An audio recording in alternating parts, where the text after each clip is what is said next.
What's going on, everybody? My name is Phil and I'm a software developer, and today I'm bringing you a video going over my Minimalist desk setup. I spent about a year building this out, and when I was doing the 100 Days of Code challenge on Instagram last year, I'll get comments a lot asking about the stuff I was using. So today I thought I'd bring you a video going everything that I use from day to day. Like many of you, I've probably been working from home for the last 5 to 6 months, so everything here has been pretty much upgraded in that time. I just kind of decided to invest into things that I would actually enjoy using, things that make my productivity better. So without further ado, let's get into the video. So the first and maybe least interesting part of this video is gonna be the desk I got. I got this from IKEA. It's called an Alex desk. I got it in the space gray because the whole color scheme I'm kind of going for here is kind of like a dark gray, black color scheme. You can see everything from the keyboard to the mouse, the laptop, everything here, the monitor. So if you couldn't tell, this is kind of what I'm into. But anyway, going back to the desk, this desk is great because it's not too big. It's got some good cable management back here where I can put all my cables going from my monitor. It also comes with 2 drawers, which I just kind of keep all my notebooks, chargers, all these cables in there as well. One thing I also really like about this desk is that it was really easy to put together just by how many things it has going on with it. The only complaints I kind of have with it, if any, are that I wish it was a little bit deeper so I could have a little bit more space between my stuff and the monitor and maybe have some more stuff around here. I find myself whenever I'm studying,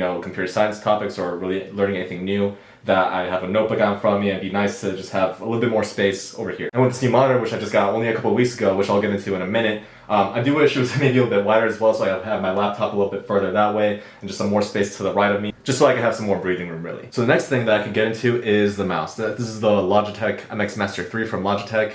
I just said that twice. But I really love this mouse so far. I think I got a few months ago. It came out last year. I was using the MX Master 2 at the time, which was also great. I think right now you can get that for a discounted price. But I went with this one just because they fixed some issues I had with the MX Master 2, which was the scroll wheel being really loud. Here you can't really hear it at all. It also has a scrolling wheel on the side, which is great if you're doing something like video editing like I am, or if you're going through any kind of like wide documents or Excel spreadsheets. It's a great thing to have. I really love it. It's also got these buttons right here for going back and forth, if you're doing on web pages or any other kind of program that supports it. And you can map this out. The software is really, really great. And you can just do all kinds of customization. But overall, really recommend this mouse. So the next kind of quick small thing I can get into is this giant mouse pad. It's got this art on it. It might be hard to see, but it's actually the map of the world, and I kind of like this like black and white scheme it's got going for it. It's got some red tints in there as well. I picked this up on Amazon for like $10. They have different sizes as well. But overall, I love this thing. It's really high quality. It's got rubber padding on the bottom, so it doesn't really slide around on your desk. It's big enough I can fit all my stuff on it, and I, again, recommend it to anybody. So the next thing I could get into is the keyboard. I've had this keyboard for maybe about a month now. It's from Keychronist, or K1 version 4. They, I think, just released it a couple months ago. I've been really loving it so far. It's my first mechanical keyboard. I've never used one before.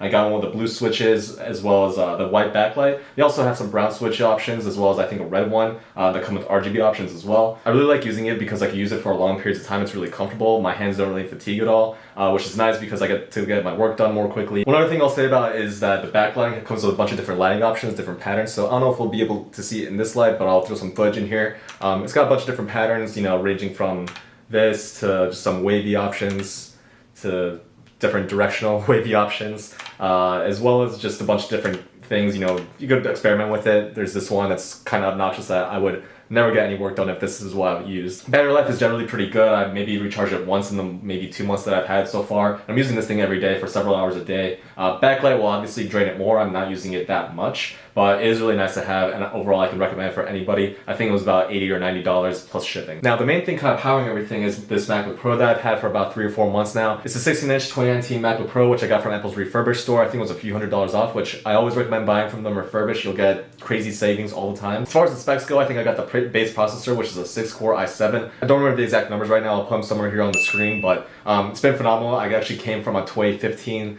13-inch MacBook Pro, which is only a dual-core i5, and yeah, the performance has been crazy. So anything I do from coding, video editing, any kind of photo editing that I do, it's just been killing it, just running circles around anything I had before it, and it's been great. Touch ID has been really nice as well because I used to have to type in my really long-ass password, and that got really annoying doing it over and over again. So now I just put my finger on the fingerprint sensor, and I'm in like 2 seconds and I could just start getting to work. As far as the other specs go, I have a 32 gigabytes of RAM and also the base GPU. I don't remember what that is, but the GPU was also a first for me because the 13-inch that I had before didn't even have it. So things like video editing or anything that's graphically intensive has been really nice as well. And the screen real estate is great too. I always thought that the 15-inch MacBooks were a bit big and bulky, but after going to this, I really don't see myself ever going back to anything smaller. Even in terms of width, it fits in my backpack just fine, it fits on my desk just fine, it fits everywhere. Definitely overkill if you're doing just something like web development or iOS development like I do, but it is really nice to have. I love the extra power and I don't regret it one bit. So now I guess I could get to the part which a lot of you might be here for, is the monitor. Back about a year ago when I was doing the 100 Days of Code challenge I mentioned earlier, I had a 4K 27-inch monitor from Dell, which I really liked using. using, but I've always really been into ultrawides.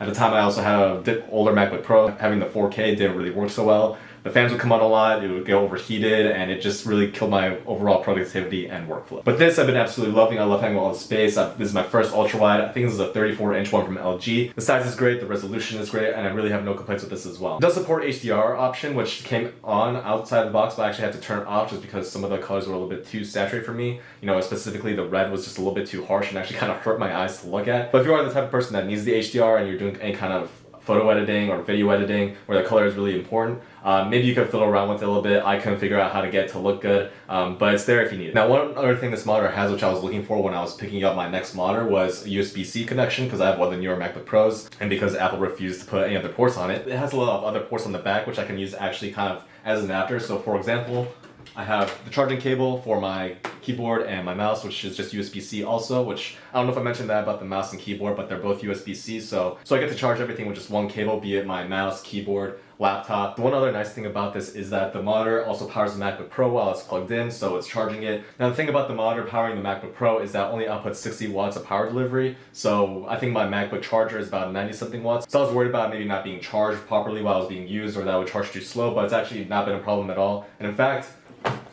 on my old monitor, I was using this adapter that I got from, I forget the company name now. Whenever I had my previous monitor plugged into this on the MacBook would always have its fan spinning up, it would get crazy loud, it would get crazy hot, and it just drove me nuts. So yeah, adapter life, no more. But with this just one cable solution, there hasn't been any of those issues. I haven't had the fans come up ever, I haven't had the heating really get too hot ever, and it's just been a phenomenal experience and just a win-win all around. So thank you guys so much for watching this video. I really hope you enjoyed it. I'll leave a link to everything I talked about in the description below. You can follow me on Instagram and Twitter as well. I'll leave those names here somewhere on the video as well. Leave the video a like and subscribe if you want to see more content in the future. I plan on putting stuff out maybe every once a week or two. Until then, I'll just see you guys in the next one. Peace.